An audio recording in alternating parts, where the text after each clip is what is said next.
Morning guys, Saturday morning again. Out for another Maff run / walk.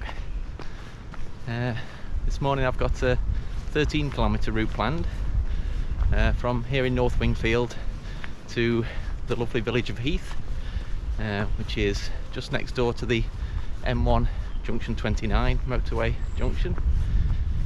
And I'll do a loop of the forested or wooded path under the roundabout there, and then come back through Heath down the 5 Pits trail and back home. So yeah, will be slightly longer than last week's long run again. Hopefully the knee's all right now.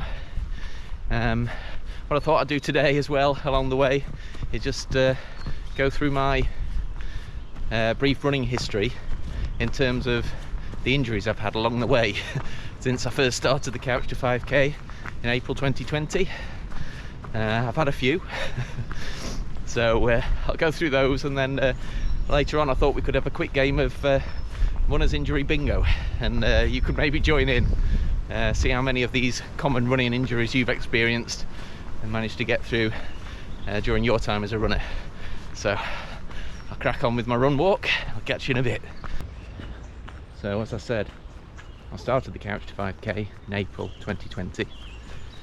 My first sign of a running injury came in May 2020.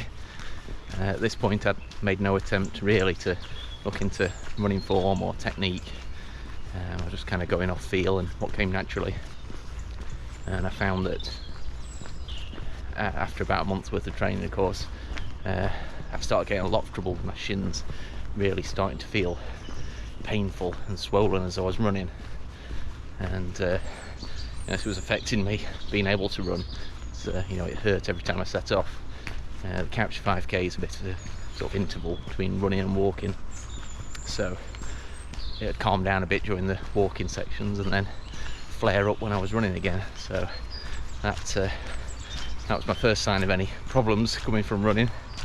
So I just tried to manage it by adjusting my technique a bit. I found that if I again didn't stride forward so much, a recurring pattern, and tried to keep my feet behind me and underneath me, then that took the pressure off the front of my shins and seemed to ease things off a bit. So I was starting to get a feel for what was kind of more beneficial for me in terms of avoiding injury at that point.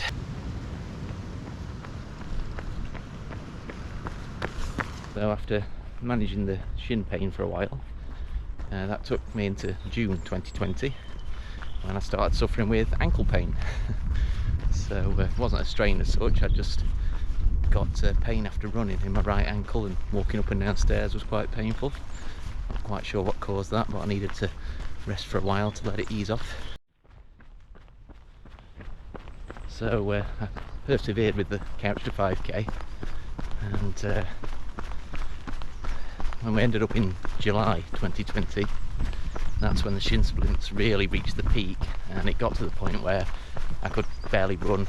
It was just painful straight away, and you know, it just wasn't worth trying to persevere with. I was only making it worse by trying to train through it. So at that point I stopped running to try and deal with the injury.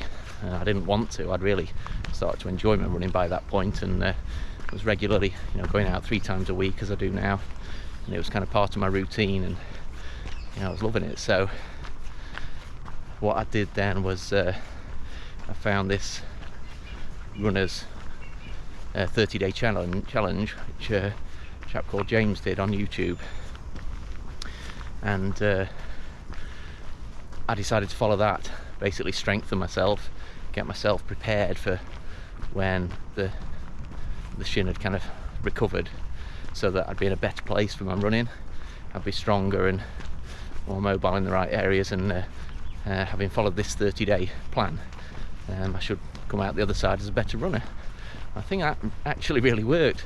I went through the entirety of August without running at all, and just following this 30-day plan, which involved strength training and mobility work, various other things, a few drills towards the end once the running kind of kicked in the final week.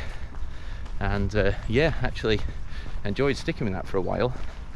And I do believe it did me a lot of good, because having looked at my running injury history on Strava to research for this video, I actually didn't get injured again for a good while after that. So there's a lot to be said for this prehab and strength work. So that's a lesson to be taken from that. So having come back to running, stronger and better placed to be able to run properly in September 2020, I then managed to go injury free all the way through to July 2021, and then the injury wasn't such caused by the action of running, but that was when I sprained my ankle running through a field. Just twisted it, went over on it. You may have seen the video, and yeah, that was a bit of a crunch. But yeah, that was more of an impact rather than just a result of simply running. Slightly overshot my heart rate there, 144. So yeah, I think that was quite a good spell to go injury free, really, and I'm starting to miss those days. I hadn't realised how long had gone, but you kind of take it for granted while you're on a bit of a good injury free spell. Doing regular running, getting my long runs up to a decent distance, and yeah, I was just out on a 20-kilometre run on a new route that day. The grass was hiding the lumps and bumps of the little path I was following through a field, and yeah, my right foot went down the little slope and twisted over. Heard a bit of a crunching noise, which wasn't that pleasant. I kind of felt it as much as heard it, and then yeah, I was just in a heap on the floor, and that led to quite a lot of swelling and pain. So yeah, that could have gone better, but yeah, if I have another injury-free spell like that one, I'll be pretty pleased.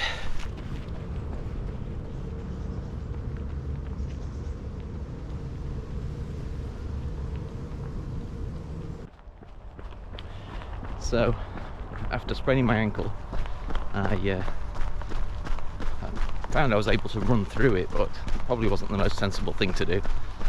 So I eventually took a bit of time off, worked on all the strengthening routines that are suggested for sprained ankles, and after a couple of weeks, maybe a bit longer, I found I was ready to run properly again. So came out the other side of that injury in July 21, and then it was November 21 when the knee injury struck, or at least got to the point where yeah, it was becoming a serious problem and not just a nagging pain after a run. So yeah, that leads us up to today, really, from November 21 to today, which is almost at the end of January 22. That's the extent of the knee injury's persistence. So hopefully I'll get rid of this soon, take the lessons from the injuries I've had up to now, which seem to indicate that doing the strength work actually helps. Following a routine designed for runners, which keeps everything as it should be, is definitely worth implementing and sticking to. I had been doing a lot of that throughout this knee injury period, especially since I saw the physio, but I must admit I've slacked off in the last week. Just yeah, felt that I was too busy to do it, and the routine I was following involved doing kind of 5 lots of it every week, which was yeah, kind of eating into my evenings quite a lot. So I'll just readjust that, do it a bit less often, and then get back on board with it. Having done the research for this video, it seems fairly clear that from my sample size of 1, doing the strength training did see me through a long injury-free spell, which only ended because of some kind of trauma. So yeah, I think it's worth doing. So there's my plan for avoiding injuries as much as I can going forward.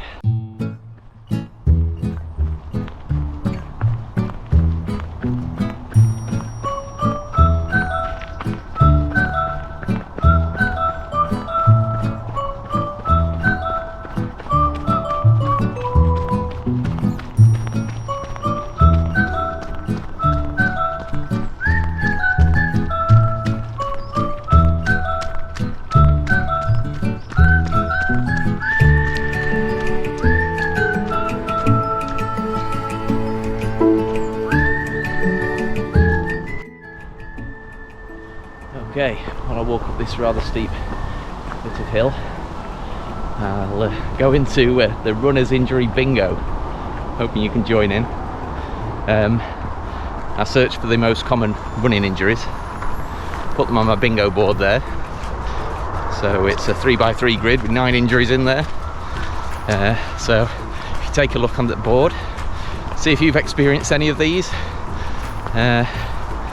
If you use your imagination to cross off the ones you've had, and then see if you can get to 3 in the row, or maybe even a full house. And if you get a full house, I mean, seriously, if you've had all 9 of these injuries and you're still running, then kudos to you. That's quite a serious list of things to suffer from. Well, hopefully you haven't, and hopefully you're not suffering from any at the moment. But if you let me know in the comments how many you've had, whether you managed to get 3 in a row or even a full house, please don't say that. And also, if you've managed to find any that you've experienced that aren't on the board, let us know. Be interesting to see what else is out there waiting for us.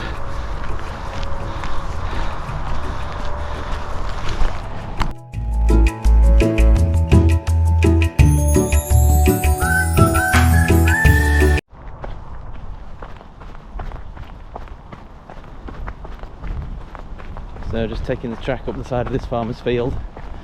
This leads to Heath village, and after that I'll make my way through Heath, past the nice church there, and up to the M1 roundabout, and then follow the little route underneath there through the trees, and turn around and head back home.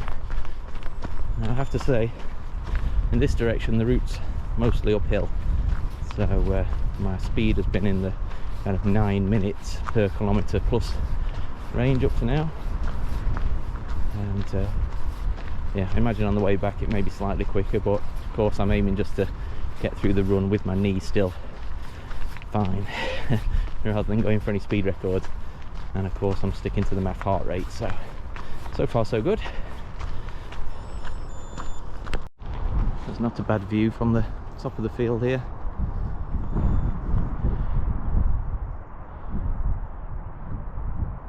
See the nice flat area I live in.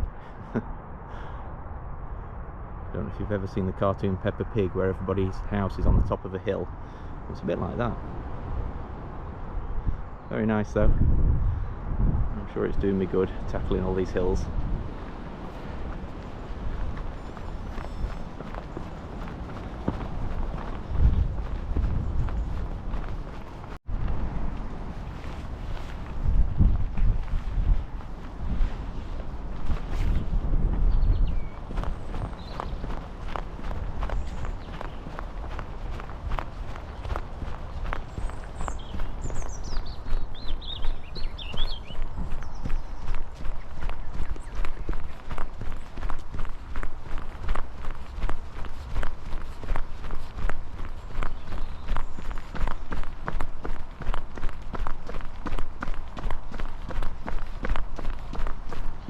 See the signs for the Chesterfield round walk on there.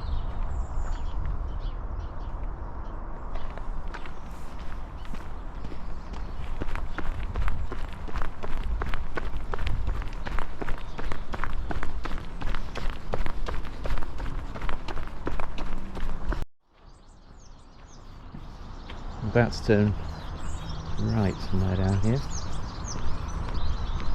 Can't remember which one it is. This seems to show where the Chesterfield round walk goes. I think that's down through that farmer's field. I've been that way before, and that's not where I want to go today. I will explore that again at some point. So I want to go down this way towards the church. There is a sign for the church, which I may have spotted if I was looking that way.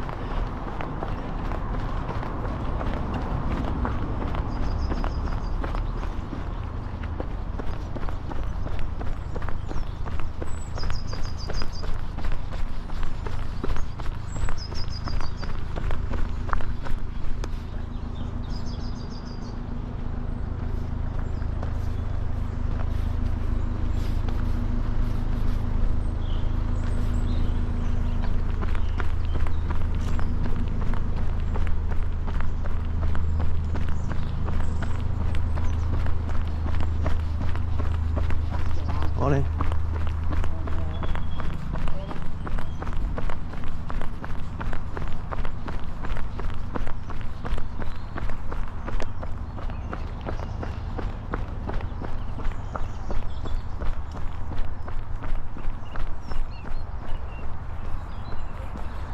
Just about see the motorway, I think, in the distance there.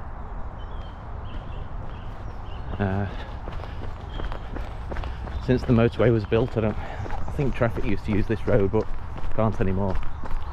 I think it's crossed by either the bypass that leads to the motorway, or the motorway itself. I'm not sure. Feeling it's the bypass.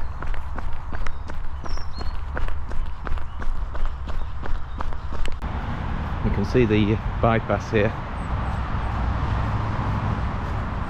And on the other side there you can see, if you look through the trees, a road carries on the other side of the bypass.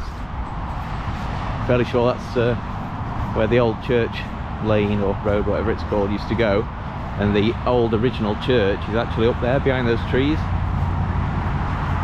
I think it's something of a ruin now, but that's worth exploring at some point if I can figure out how to get there. I think I have to go through that farmer's field we saw the signs for earlier, and then possibly cross his fields where there aren't any paths, so we'll have to see what we think of that. So thanks for watching again today, guys. Please let me know how you get on with the bingo, how many of the 9 you've experienced, any 3 in a rows or full house, and any other injuries not on the board that you may have experienced. I'll try and make this the last video about injuries. This one's kind of putting the full stop after it all, hopefully. Get this knee sorted out. I seem to be halfway through this 13-kilometre run with no more than a minor grumble, so I think it's happy days again. Sticking with the math seems to keep things under control as well, along with the new running form. So just keep plodding on. Catch you soon. Cheers, bye.